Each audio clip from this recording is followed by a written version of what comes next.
드라마틱한 순간만 있는가? 그렇지 않아요. 지겨운 순간도 오죠. 이문세가 부르잖아요. 사랑이라는 게 지겨울 때가 있지. 오래 사셨죠? 같이. 아유, 징그럽다. 이런 얘기 많이 하시죠. 결혼이 시간이 지나면서 관계에도 생로병사가 있는 것처럼 갈등하기도 하고 지겨운 절망을 거쳐서 맨 마지막에 불가피하게 이별을 선언하기도 합니다. 권태기는 어떤 방식으로 시작하는가? 권태기의 주요 특징들이 좀 있는데요. 첫 번째, 대화의 수가 일단 감소하게 되는 시기, 이 시기가 권태기의 시작이다라고 보시면 될 것 같고요. 두 번째, 알 수 없는 벽과 부딪히게 되는 경우가 있어요. 이게 뭔가 분명히 있는데 뭔지 모르는데 나와 내 배우자 사이에 모종의 벽이 있는 것 같은데 그 유리벽의 존재를 알 수 없어요. 그렇다고 딱히 뭐가 나쁜 일이 있는 것도 아니에요. 그런 알 수 없는 심리적인 마음의 유리벽을 갖게 되는 그 순간. 세 번째, 상대가 나를 밀어내는 느낌을 받는 순간이 있습니다. 상대방이 나쁜 말을 한 것도 아니에요. 그렇다고 나에게 어떤 구체적인 어떤 사건이 생겨서 그 실수에 대해서 내가 뭔가를 죄책을 가져서 그런 것도 아니에요. 그냥 내가 밀려나는 느낌을 받을 때가 있고요. 또 한 가지, 각종 상상에 시달릴 때가 있습니다. 작은 일로 시작했는데 이게 점점 상상과 상상의 상상을 반복해가면서 사실은 상대방이 잘못한 것도 없이 괜히 싫어지는 것 같고 내 존재의 무거움이 상대방하고 거리를 두게끔 하는 이런 시기가 오는데 이때를 우리가 통틀어서 권태기다 이렇게 이야기할 겁니다. 옛날에는 권태기는 원래 7년 주기로 온다 이런 얘기가 있었습니다. 그래서 7, 7일은 7, 7이 14, 7, 3, 21, 7, 4, 28 이런 식으로 7년 주기로 오면서 7년쯤 됐을 때 아우 너무 힘들다. 근데 8년째 애가 학교를 가. 그 다음에 한 또 7년 딱 지나고 나잖아요. 그럼 애가 또 대학을 가거나 고등학교를 졸업해 취업을 해.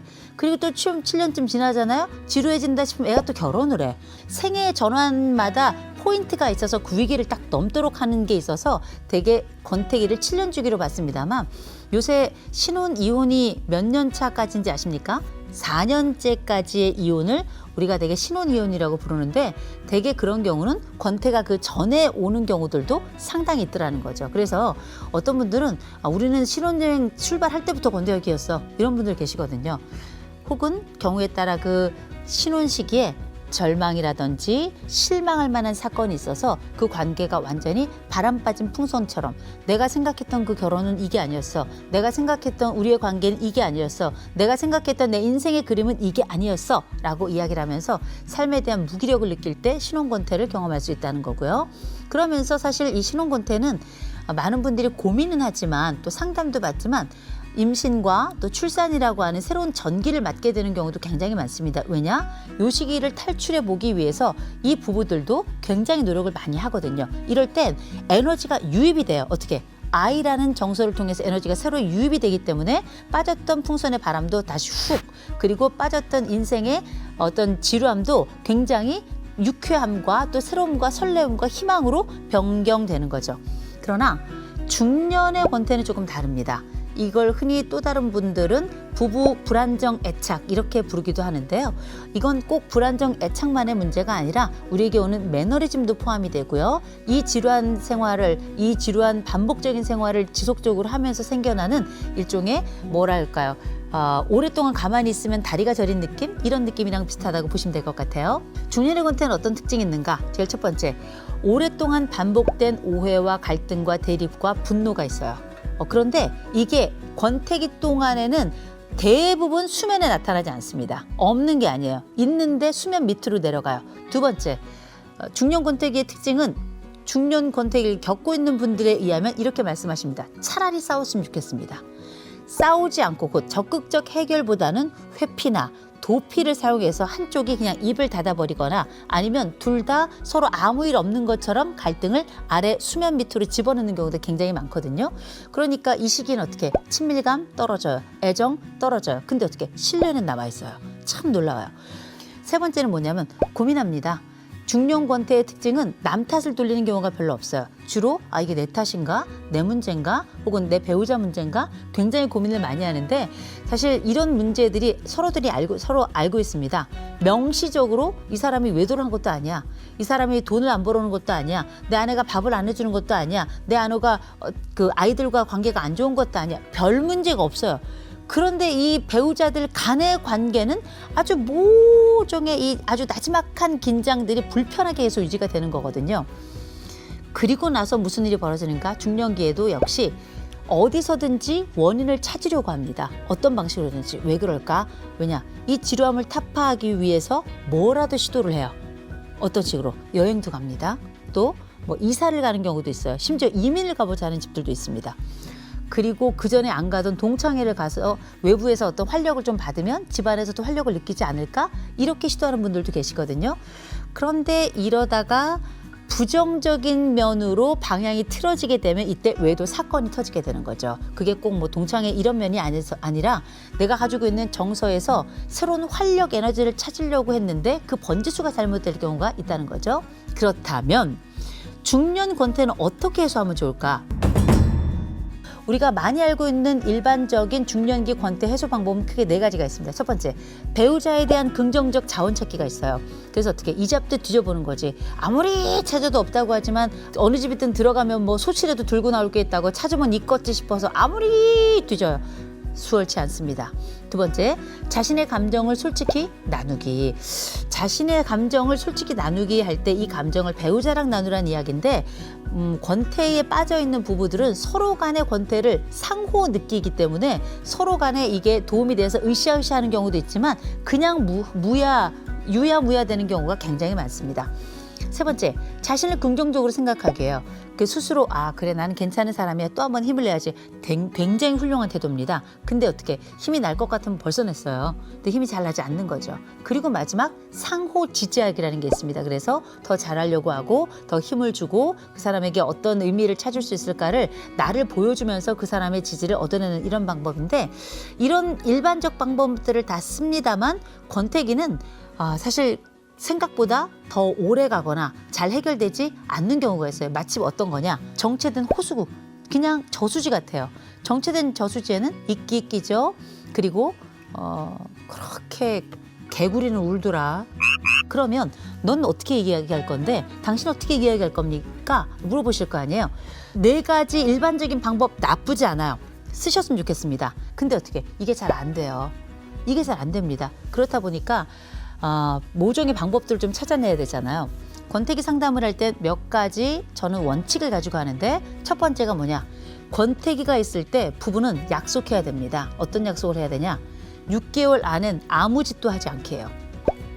되게 권태기가 느껴지고 이 권태가 다른 감정으로 이동될 때 보통은 권태스럽다 생각할 때 보통 3개월에서 4개월 정도, 길면 아주 길면 6개월까지 갑니다. 그런데 6개월 정도 권태기가 지나고 나면 심드렁한 사건에 작고 큰 사건들이 생겨나는데 정말 큰 사건은 뭐냐면 그 6개월 안에 예상치 못했던 관계 사건이 벌어질 때예요. 그래서 오히려 우리의 관계가 6개월이면 자연스럽게 지나갈 수 있는 것을 그 안에 풍파를 일으키는 경우가 생겨납니다.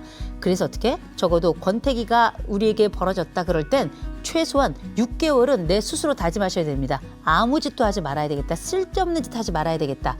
기억하셔야 되고요. 두 번째, 일상 유지하는 거 굉장히 중요합니다. 그래서 아침에 시간에 밥 먹고, 그다음에 점심에 뭐 하고, 저녁에 뭐 하고, 저녁에 같이 뭐 하고, 그다음에 주말에 뭐 하고. 보통 중년 이상 된 부부들은 패턴이 정해져 있어요. 그 패턴이 지겨워서 우리가 권태기를 더 느낄 수도 있습니다만 일상은 우리가 삐뚤어지는 것을 막아주는 절대적으로 중요한 힘을 가지고 있습니다. 그래서 내가 아직 당신을 위해서 뭔가를 하고 있고 나를 위해서도 뭔가를 하고 있고 우린 이렇게 유지되고 있어서 이 안정성은 유지돼. 이거를 서로 간에 확인하는 과정이기 때문에 일상은 그대로 유지하시는 게 좋아요. 대신에 세 번째 방법을 이제 본격적으로 시작하셔야 될 겁니다. 미래 시간 조망이라는 방법인데요. 10년 뒤에 내가 나에게 와서 조언을 한다면 이 시기를 어떻게 지내라고 얘기할까? 이 상상은 꼭 하셨으면 좋겠어요. 제가 이 얘기를 꼭 상담 상황에 질문을 드립니다. 그러면 답이 안 나오는 분이 한 분도 없어요. 모든 분들이 다 답이 나옵니다. 10년 뒤에 제가 지금 현재 저한테 와가지고 얘기를 하라면 뭘 하라 그러면 한 번쯤 뭐 자격증 같은 거 따보라 그럴 것 같고요. 또 어떤 모임에 참석해 보라고 할 것 같고요. 이런 사람들은 피하라고 할 것 같고요. 저런 일을 하지 말라 그럴 것 같아요. 답이 쭉 나옵니다. 그리고 난 다음에 제가 그걸 보통 녹음을 해서 그대로 들려드리거나 아니면 쓰도록 말씀을 드려요. 쓰시길 권합니다. 10년 뒤에 내가 지금의 나에게 와서 이 권태로운 나에게 와서 나에겐 어떤 조언을 할까?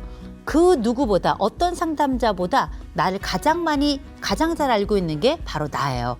그래서 10년 뒤에 내가 나에게 해줄 그 이야기는 그야말로 진국이다. 그야말로 가장 도덕적인 범위 안에서 가장 지혜롭게 이 권태를 벗어날 방법을 알려줄 예언자 같은 선지자 같은 역할을 한다라고 생각하시면 됩니다. 그 다음 마지막 4번째가 긍정적 공동체에 가입하는 겁니다. 굉장히 중요한데 긍정적 공동체에 가입하라고 말씀드렸어요. 그냥 공동체가 아닙니다. 내가 어려움이 있을 때 보면 꼭 그렇게 부부 사이가 안 좋을 땐 그렇게 그냥 더 어려운 상황에 있는 부부를 찾아가서 읍소를 하는 경우들이 있는데 제가 늘 드리는 말씀이 있어요. 내가 어려운 감정 상태나 어려운 감정으로 부부 관계가 좋지 않다 그럴 땐 이런 과정들을 잘 해결한 부부를 찾아가야 돼요. 이런 해결을 도와줄 수 있는 상담자에게 가든지. 왜냐? 좋은 방향을 보고 좋은 모델을 보면 좋은 희망이 생겨나고 좋은 답도 생겨납니다. 굉장히 중요한 거예요. 그래서 주변에 어떤 어려움이 있다 싶을 때 그 어려움 있는 사람을 돕는 건 괜찮아요. 그런데 내가 너무 어려운 순간에 더 어려운 사람을 찾아가면 그 상황은 그 방향을 택할 가능성이 굉장히 높습니다. 그래서 우리가 중년에 권태를 해소한다는 게 보통 일은 아닐 거예요. 또 쉬운 일도 아니고 짧게 끝나지 않을 수도 있습니다. 그러나 분명한 건 지나갑니다. 그러니 6개월간 쓸데없는 짓은 하지 말자. 2번째, 일상은 반드시 유지해서 상호 안정성과 신뢰는 가져가자.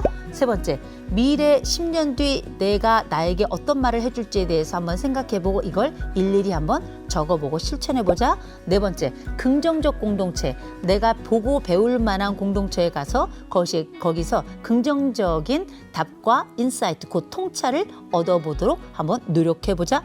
이 4가지를 통해 우리는 중년의 권태가 시원하게 없어지는 건 아니겠으나 새로운 에너지를 부여하고 내 스스로를 갱신하고 배우자를 달래고 그리고 우리는 함께 중년의 안정적인 벌집에서 지금까지 따놓았던 그 달콤한 꿀을 먹으며 같이 나이 들어가는 부부벌이 될 거라 생각합니다.